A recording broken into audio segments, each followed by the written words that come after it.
Hello and welcome everybody to the American Family Insurance Dream Bank, where we believe in the transformative power of dreams. My name is Andy Frisky. I'm stepping in for my lovely coworker, Madeline Martini, here today. So thrilled to have you all with us here. And I'd love to take a few moments to introduce you to DreamBank for those of you who maybe aren't familiar. So here at American Family Insurance, we believe that communities are stronger and the future is brighter when people are actively pursuing their dream. And that's why DreamBank was created just over 10 years ago. It's an inspirational community destination and digital experience that is dedicated to dreamers everywhere. Our offerings are designed to help you celebrate the dream journey, overcome obstacles, and to stay motivated. Without further ado, I would like to introduce our featured speaker here today. Dr. Steve is an educational growth psychologist with a new field of mental health, which is a new field of mental health that is at the intersection of education and personal growth. He works with people, families, and groups at places of change or transition in life, such as changing jobs, graduation, divorce, death and loss, expanding family, graduation, empty nesters, just to name a few. And Dr. Steve's life includes experiences as an astrophysicist, Air Force officer, researcher, statistician, game programmer, psychologist, teacher, and conflict resolution mediator. So without further ado, I'm going to go ahead and kick it over to him. Dr. Steve, go ahead and take it away. Awesome. Thank you for the introduction. So as you heard, I have quite a diverse background in a lot of different areas, but one of them that I've latched onto and found a great deal of fulfillment in has been discussing topics of growth in the context of wholeness and fulfillment and overcoming cultural issues that may hold people back. So I'm going to present a short presentation as I'm talking that is not very wordy and hopefully will give you some insight. I could talk about this for hours, and there's definitely hours of content here, and we only have 30 minutes. So I am going to do my best to give some insights into various things, but please, if you hear something that I say, please feel free to interrupt me with any questions, type them into the chat, and I'll try to answer them on the spot as they come up.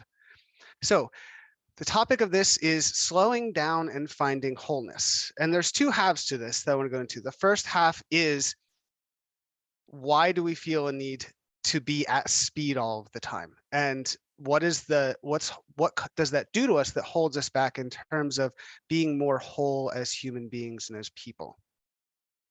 So to get at that, I want you to imagine for a moment that you are in 11th century, somewhere in the past in 11th century, and your friend comes to you and says, hey, tomorrow I want to go to the tavern and have a glass of ale and hang out.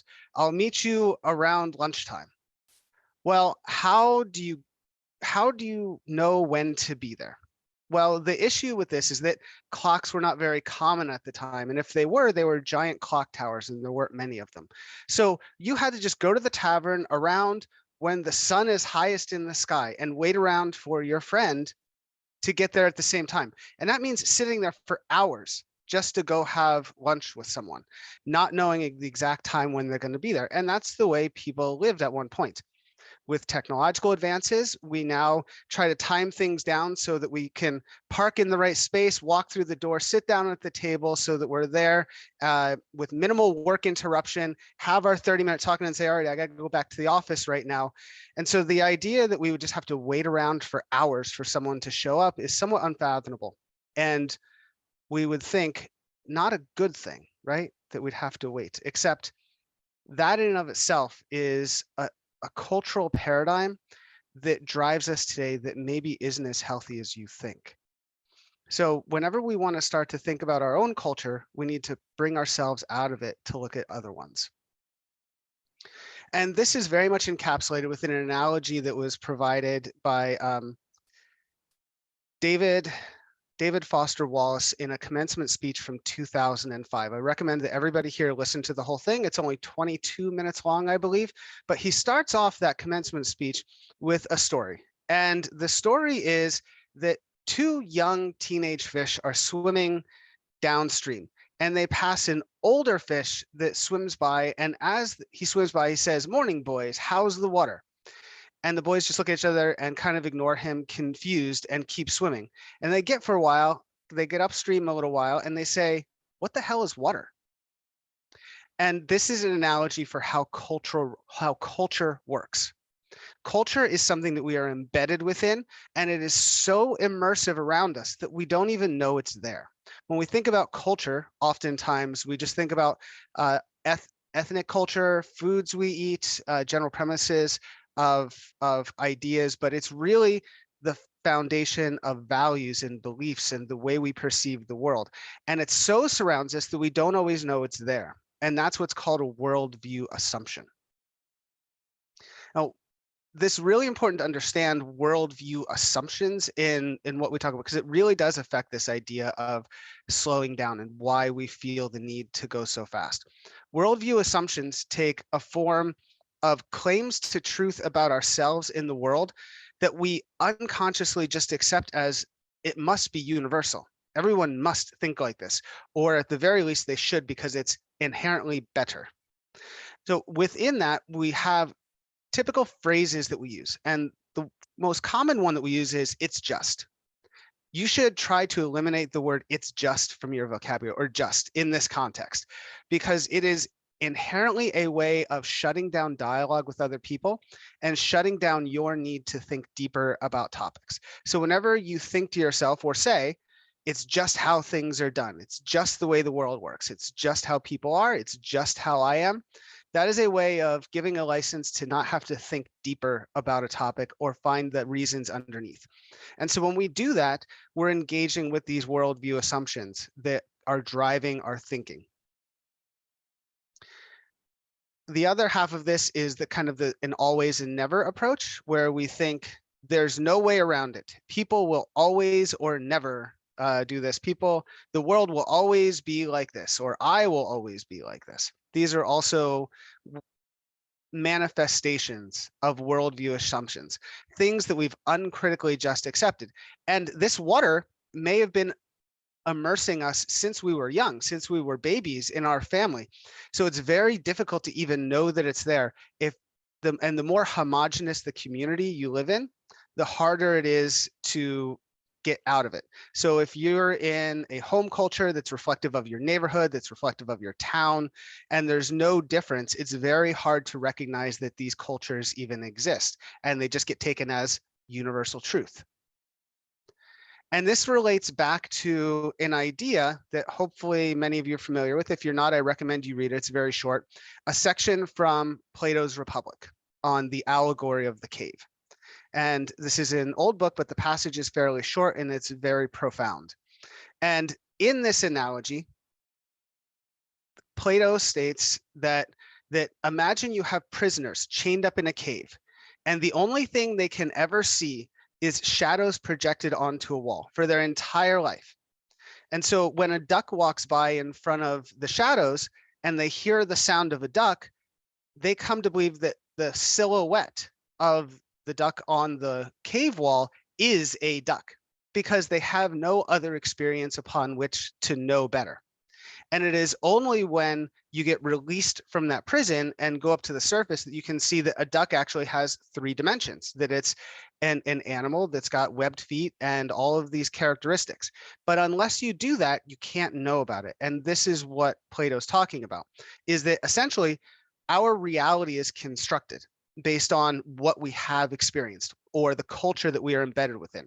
But it's not just our external world, it's also our internal one. The way we perceive ourselves and our reality of self is defined by these limited experiences that we've had within cultures. And this can be enhancing if the culture is beneficial to human existence, and it can be very detrimental if that culture is not, because it can teach you that things that are promoting of human flourishing are actually negative things. And so it becomes even more difficult because now we're taught that good things are bad, which is distressing. So there's a couple myths that go along with some of these modern worldview assumptions that I want to address as we go along, just 2 of them. But the first one is, I decide who I am and what I believe. America, out of all countries in the world, is the most individualistic country in the world. This is versus collectivistic. And what that means in practice, one of those elements is that we see ourselves as isolated within the context of the people around us. I'm a conscious being. I'm the agent of my own life. I decide who I am, what I believe, what I value. And yes, I have past experiences that inform that, but I have the self-awareness to decide what to take and what not to. And this is a myth, a flat out myth. We cannot in any way separate ourselves from the cultural context that we are in. At this very moment, as you are listening to me talk, you and who you are being defined by the culture you are embedded within. The way you're interpreting what I'm saying, whether or not you agree with it or you disagree with it, isn't just coming from your own conscious thought. It is being derived from the things you have been taught and indoctrinated into within the cultures that you've been a part of. And the danger in this thought, this I decide who I am and what I believe, totally, I'm this perfect being of conscious, rational thought, is that if we believe that, we no longer have to look outside. We don't have to identify those forces that are defining who we are, that are saying what we should believe and what we think. And so the people that believe this deeply are typically the most affected by it. So stepping out of that, if we take that as a premise, that this is not true and we are impacted, then what are some of those things that we are influenced by? The ones that are detrimental that I was mentioning. And this is where we get into the slowing down piece. There's a couple. Now, this list goes on and on and on. I'm just grabbing a couple real quick that have to do with the idea of slowing down. And one of them is an implicit assumption that you should always be productive and efficient. So this is dangerous for a number of reasons that I'll go into a little bit more detail on. But when efficiency, productivity, and especially efficiency have a couple of issues, one of which is that they are results focused. There's no value in the process of doing. If you could jump to the end of doing something and just get results, then that is the best outcome. If you could skip over all of the middle stuff, then you should. And this is not the case with how we work. Often the value in life comes through the process of doing and not the results itself. And so there's problems that get embedded within that. Additionally, efficiency is a mechanism for trying to maximize results while minimizing cost of resources. And the problem that we typically think of when it comes to efficiency is that those resources and those costs don't include human tolls. We simplify them down to actual time spent doing things, amount of money and resources spent, but the things we don't factor into efficiency are more human concerns of lost connections with other people, of stress and anxiety. If we did include those factors within efficiency, it wouldn't be as bad. It would still be results focused, but the fact that we remove the humanness when we do our efficiency calculations creates a dehumanizing effect, which really causes us to then have to speed up in ways that we shouldn't be because we're not factoring in the cost to ourselves. Second one out of three that I'm bringing up here is you should always be informed and available. And this is a much more recent trend within the last 20 years as phones, and particularly smartphones, have gained popularity. And social media in particular. You should be available. So if someone sends you a text or gives you a call, they should be able to reach you, or you should be able to get back with them within 5 or 10 minutes. If it's personal, if it's work, doesn't matter, you should be available. Well, why? Why should you be available? Why is that beneficial to your existence, to your life as a whole? Because oftentimes this is where people start to feel the most overwhelmed. When we can't shut out everybody else and have some time alone, that's where we get into trouble. On the other part of this, the informed piece, is that we should always know what's happening. We should know what's going on with our friends. We should be informed of every decision that's made at work. We should be watching the news every day and taking in constant information feed into our brain. And so we should know everything that's happening all of the time. This is A, impossible, but B, not really healthy for us either. We don't need to know everything that's happening everywhere all of the time. We can't, and we shouldn't. And having that feeling of losing out because your friends know something or your family finds something out before you, that feeling of lost information doesn't really affect anything. And it didn't. 20 years ago, people would go their whole day and wait till they got home until they watched the evening news and then found out a little bit of information for a half hour and then went to sleep and went on with their day. And society was fine. So having constant access to information, personal and global, is actually a detriment in many respects because we can't shut it out. Even being informed about where to go for the restaurant. When you decide to go to a new restaurant, how much time do you spend on Yelp looking at reviews before you go? Is it really that valuable to know exactly what people's reviews are? Maybe you're going to miss out on a hidden gem that you didn't know about. The same thing for movies, right? Maybe it doesn't have the best reviews, but it would be there. We don't always have to have all the information. And the last one is you should always be entertained. Now, this goes back to the electronic piece as well, and it has to do with the currency of today. Oftentimes they'll say, hey, the currency of today isn't money anymore, it's time. Time is the most precious currency, except that's not the case anymore either. The most precious currency is attention.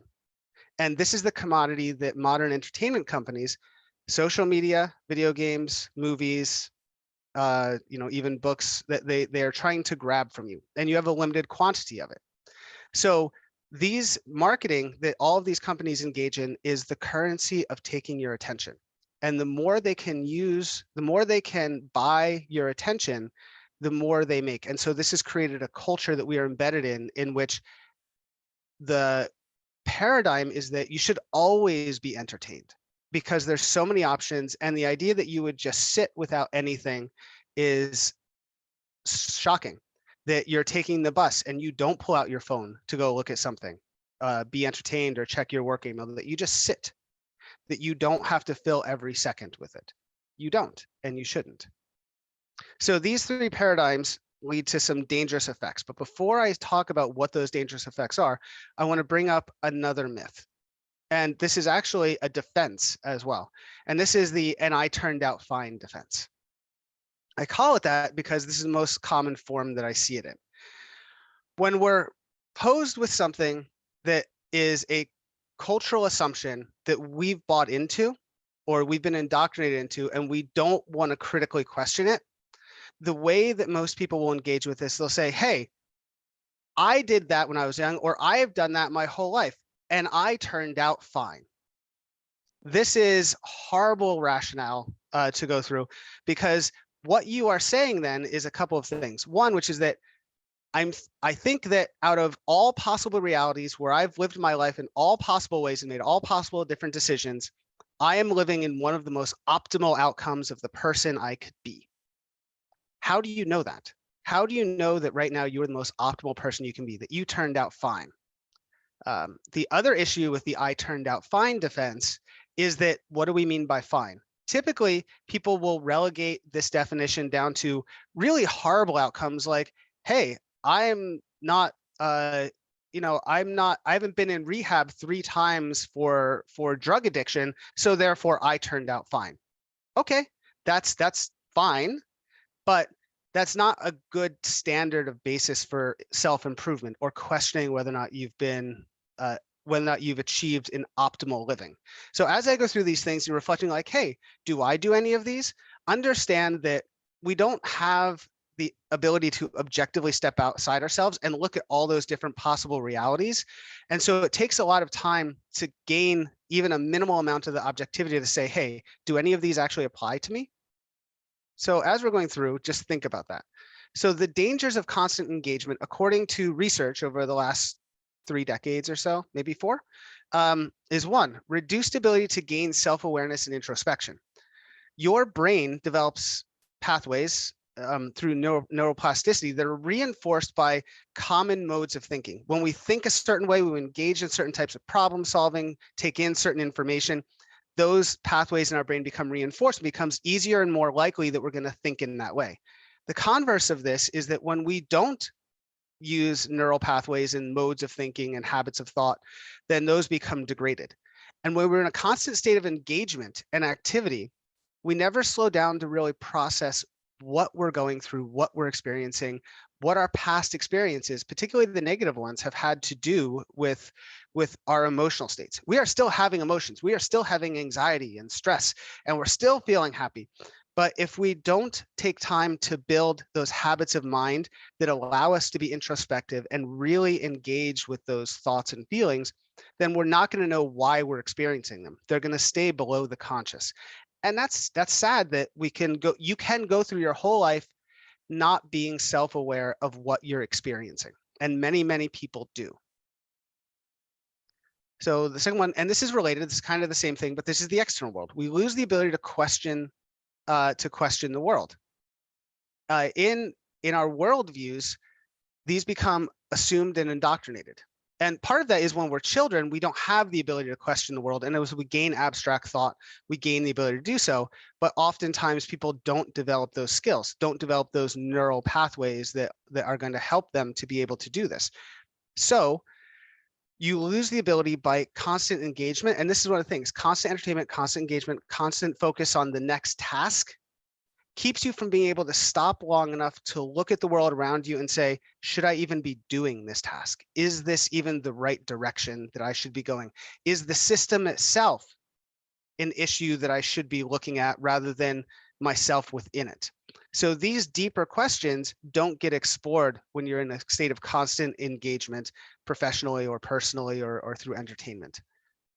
You gain a discomfort with being alone with yourself. And as I said, this is kind of an important piece to gaining self-awareness, is the ability to sit alone with yourself with all of your emotions, positive and negative, and all of your thoughts. Empathy and our ability to connect with other people begins to decrease as well. So the more we're engaged, so go back to our tavern example, right? At that time, most people couldn't read. There wasn't electronics around to be able to distract. There wasn't even radios or anything. So the only real entertainment people had was connecting and talking with other people. And again, if we don't reinforce those neural pathways, then they degrade over time. And you might say, yeah, I got lots of friends, lots of social relationships. But think about it in comparison to the amount of time and investment people put into relationships before they could just tune out and watch a TV show, before they could just jump on their phone and flip through TikTok videos, right? I am not saying that those things should disappear, but we have to balance our engagement with those with actually thinking about having deeper, more connected relationships with other people, because when we spend most of our time, in work, professional pursuits, and electronic distractions, then our ability for empathy and connection decreases. Okay, you can no longer see beauty in simple joys. Now, the research on beauty is amazing as to what it actually does for life as you start to be able to see it. Beauty, we don't think of this as a value, but it was actually one of the three transcendentals of ancient Greece. And our ability to actually experience beauty and simple joys in life decreases. And this is where real happiness comes from, is in those smaller moments in between from day to day. And if we are blind to those, then our overall happiness starts to decrease. And that's because we're in such a rush to, again, get to the next achievement, the next task, be as efficient as possible, that we don't stop to be inefficient to live in the beauty and live in those moments of simple joy. And then finally, it limits our wholeness by reducing the complexity of self.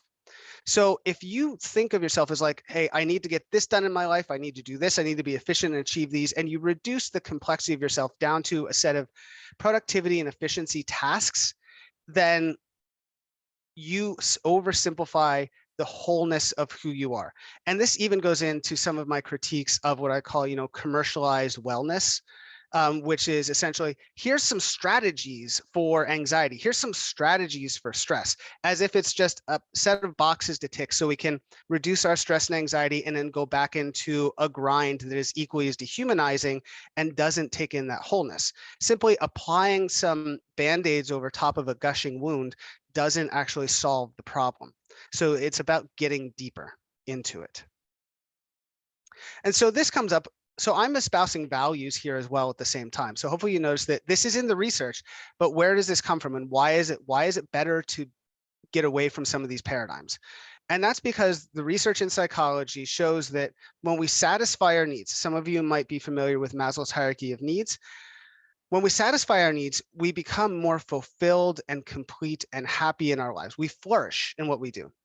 But these cultural indoctrinations can cause what's called growth stunting, where we're not able to actually self-actualize and self-transcend. And that's part of a lack of self-knowledge that comes in because we're so engaged with the practices that we've been told to within the cultures that we are in, within the professional cultures and the larger, national cultures about how to move fast, how to be productive, how to fill your time, that we lose the ability to be introspective, to understand ourselves. And part of the way we get trapped into that is fear of being left out. Well, if the cultures tell me to do this and everyone in it that I know is doing that, if I don't do that, I'm going to be ostracized. My family isn't going to appreciate me anymore if I don't do what they say. If I'm at a job that demands I work 16-hour days, everyone's working 16 hours and I'm not, well, I could get fired or I could get reduced pay or what's going to go on. But if that culture is not conducive to human flourishing or your individual flourishing, then you need to reevaluate the culture you're in, because otherwise you're going to be growth stunted. And the big takeaway from this is that the self is at the start of the top three here: self-esteem, self-actualization, self-transcendence. You cannot actualize yourself if you don't know yourself. And so if you can't take that time and you're constantly on this treadmill, to use someone else's language, then you can't get off the treadmill long enough to do anything that's holistically good for yourself. Okay, so I'm not typically one for wordy slides, but I did want to read this in its entirety because I think this gets at the concept of wholeness very well and its conflict with happiness. So this is from Hugh McKay.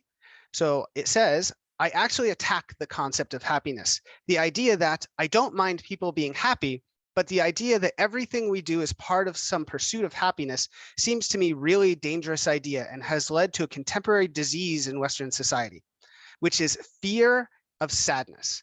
It's a really odd thing that we're now seeing people saying, write down 3 things that made you happy today before you go to sleep, and cheer up, and happiness is our birthright, and so on. We're kind of teaching our kids that happiness is the default position. It's rubbish. Wholeness is what we ought to be striving for, and part of that is sadness, disappointment, frustration, failure.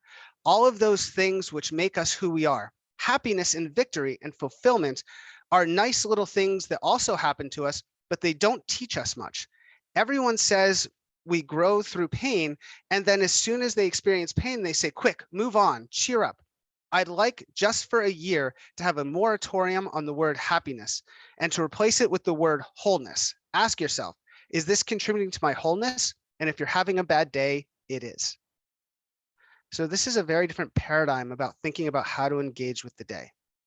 And a lot of this depth, especially with the darker sides of our emotions, gets washed away with engagement because it's so easy to distract ourselves from thinking about everything that happens with us, our wholeness, the completeness that we are. And so what do we do about it? So I'm on to my last slide here. What do we do about it? Sad thing is there's no quick answer. Like I said, the kind of the consumerist wellness area that says, hey, just do these quick checkbox things and you'll be all better, doesn't really work in the long term. So one thing to do, and this might be surprising, is engage with your mortality. And what I mean by that is think about death. Think about your own death. One of the ways that cultures grab onto us and twist us away from healthier ways of being is they pull us out of the present on where we are to give us things to sacrifice for in the future that aren't healthy. And one of the best ways to bring ourselves into the present is through death reflection. And there's even some meditations such as death meditation, which helps to do that as well. Because when we think about our own mortality, when we think about dying, we don't usually envision ourselves today. We don't think about going home today and getting hit by a bus. We think about someone that's twice our age, that's 80, 90 years old, going away quietly into bed, surrounded by family. And that's not us. That's some future version that doesn't exist. And that's a way of distancing ourselves from the present, from recognizing that. So this is a realm of existential psychology that is immensely valuable. And I have this as number 1 for a reason. So engaging in death reflection, thinking about what do you want on your tombstone? If you go leave today and you don't make it home, what do you want on your tombstone? Do you want it to say, spend all of this time moving at light speed through life, achieving everything and connecting with no one? Do you want it to say like scrolled through 30 pages of text every day or 30,000 posts a day as we were going through? How do you want to devote that currency of attention throughout your day? Because you do not have a promise of tomorrow. Statistically, we hope that you do, but it's not a guarantee. So this also doesn't mean sacrificing future goals, that you should become a pure hedonist and only live for today and never think about tomorrow. What we mean by focus on joys in the present and not sacrificing the future is connected with the second one, which is searching for fulfillment, purpose, and wholeness. Hugh McKay is right that there's this overemphasis on happiness. And one of the things that research shows is that people who focus on trying to be happy are typically the least happy people, because it creates that baseline of saying, I should be happy. I should be happy. Why am I not? What we can do is create conditions for happiness to grow within. So happiness is something that accumulates over time from doing other things. And so I would say, if you want to focus on something, if you want to slow down, the focus needs to be on fulfillment, purpose, and wholeness today, not in the future. And so when I say don't sacrifice for the future, what I am saying is that if you are sacrificing a sense of purpose and fulfillment today, because you're saying, you know what, I'm just going to do this for 5 or 10 more years, and then out there, then I'm going to have this retirement, I'm going to get this promotion, or I'm going to do this next part of my life, and then I get to be happy. Then I'm going to have enough money. Then I'm going to have enough authority to do what I want. Your calculus has gone awry. Point blank, you are making not the best decision. So when I say no, don't sacrifice, what I mean is, yes, have long-term goals and pursue them, but they shouldn't come at the expense of having fulfillment and purpose today. And if you're doing something generally day to day with your life that is soul sucking for you, you're probably going down the wrong path, because you're justifying it saying, in the future, I'll get to be happy then. And that's not really how it works. Surround yourself in a new culture. This one is easier said than done. I just said about a work culture, but maybe it's a family culture, right? Maybe it's a community that you're in. It might seem almost impossible to separate ourselves from some of those communities that we're in. Can we really quit our job if it's like that? Well, maybe we can. Maybe we can take a lower salary to do something that's more fulfilling now. One of the things that comes up with the idea, the calculus of, should I do a job I like or do a job that pays well, is another cultural assumption that deals with our relationship with money and happiness. The phrase money doesn't buy happiness, we all kind of intuitively know that's true, and we would say, yeah, of course that's true, but in practice we often don't behave in a way that's like that. And part of that is because of how we attach freedom and independence with happiness. So the equation works like this: more money means more freedom and independence. Often we guise that as financial freedom, right? So more financial freedom, and in our culture, more independence and more freedom is always good. It could never be bad, can it? So if we're always having more freedom, more independence from having more money, more resources, then that equates to more happiness, because we have more opportunities for ourselves. Now, that line doesn't exactly track, and that's a longer conversation, but that's how we get there. So when you're doing this calculus of changing a professional culture, that kind of like more money, more freedom, more happiness doesn't actually work out exactly that way. It does down at lower levels if you're struggling to pay basic bills. That is very true. But as we gain more money, that becomes less and less true. So that's a work culture, but maybe it's a personal culture. Maybe it's a community you're in. Maybe you need to move to a new location that is more in line with a community like that. If you're in a city, you actually have more of an opportunity to experience different cultures, to interact with different groups of people that might be more in line with what's intrinsic to you. But you can find those communities just about anywhere. So finding a new community, and even if you're not abandoning an old one that might not be best for you, you can always add a new one. You can step out of that bubble that you're in and engage with new cultures, new communities, new people. Develop a spiritual center. So this goes back again. This is not a grounded materialistic resource. This is not a set of things. So a spiritual center doesn't mean become religious. In fact, you can have a deep spiritual center and be very much atheist. So the conversation on what spiritual depth is broader than this, but it has to do with connecting with things larger than yourself. And that has to do also with fulfillment and purpose. Having a spiritual center allows you to develop that sense of purpose and fulfillment much more than it does if you try to do it without that. So developing spiritual routines, spiritual practices, even if they're just individualistic, even if they're not shared with any other person, can be immensely valuable to this process. And then finally, building nothing time every day. This is something I do with my individual clients right on day one, which is schedule a half hour, ideally every day, but if it's only 3 or 4 times a week, then that's okay. Schedule a half hour where you do nothing. You go out somewhere. It could be in a cafe, it could be in a park, it could be inside your own house, could be anywhere, but you do nothing. You don't watch anything. You don't try to achieve any goals. Your phone is turned off. You just sit by yourself and just exist and be. This strengthens those neural pathways on being introspective and just allow your mind to think. Now, when we first start doing this, until we practice it, our mind's going to immediately think about what we have to do after we're done with this nothing time. And it's going to suck at first too. We're not going to like it. But just like exercise, we do exercise. Think about when you start your first exercise routine. First couple days going to the gym, the first week is terrible. You don't want to go, you feel sore afterward, you don't see any immediate results, but you trust that over time, over months of doing that, you'll start to see that muscle definition come in and it'll get more fun and more enjoyable. Same thing goes with developing mental skills. It sucks at first and you don't see any immediate results. So often we quit after a week or two, but if you allow it months to happen, we develop those centers. So nothing time is critical. No goals, no achievements, no anything. We just sit there and exist, and you can do it anywhere, but you cannot have a goal. So you can't do it while you're exercising either, sorry. So outside of that, so even while you're doing nothing time, you should turn off notifications on your phone, turn off your phone entirely and be unavailable. But that's something you can also do outside of nothing time.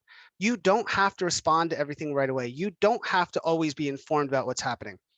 Notifications, one of the effects of having notifications on your phone is that even if you're not receiving a notification, your brain allocates a certain amount of resources to the anticipation that a notification might come in. Think about when you've sent a contentious text message and you're worried about how people are going to respond. What do you do? Did they send it back yet? Did they send it back yet? Did they send it back yet? And you're constantly thinking about the response to that text message. That happens on a subconscious level as well with all notifications that's happening. And so you want to get rid of that. Never have notifications turned on your phone. You should always have an intentional purpose for looking at your phone that's a couple of times a day. If people have to wait a couple hours for you to respond, well, they'll develop that precedent and they'll accept it over time. It's okay. So those are some quick tips for how to start doing this. But again, no quick answer. These habits require a long time to develop. If there's any questions, I'm available, but that's kind of the quick, like I said, this is hours and hours worth of discussions right here with tons and tons of research. So I'd love to talk more about it, but it's just a half hour. Thanks so much for that, Dr. Steve. If people do want to get in contact with you, what is the best method for them to do so with? Would probably be email for the time being. At my emails at Stephen James at humanityconsulting.org. So you can do that. I do have a website, but for the next week or so, it's going under maintenance and repair. But there is a website that's humanityconsulting.org as well. Wonderful. I was able to pop that in the chat for everyone. So hopefully they should be able to get that if they wanted. Had any further questions or wanted to get in contact with you. Okay. Great. Yeah, we'll go ahead. And unfortunately, we're at time, so no time for any sort of questions. One did come in asking if this is being recorded. This is being recorded, and will be aired on our YouTube page about a week after the event. So you can go ahead and check that out there. But again, I want to thank you, Stephen, for putting together this presentation. Thank you all for tuning in and joining us here this afternoon. And with that, we will go ahead and cap it there, and we will see you all next time. Take care. Great. Thank you, everybody. Bye.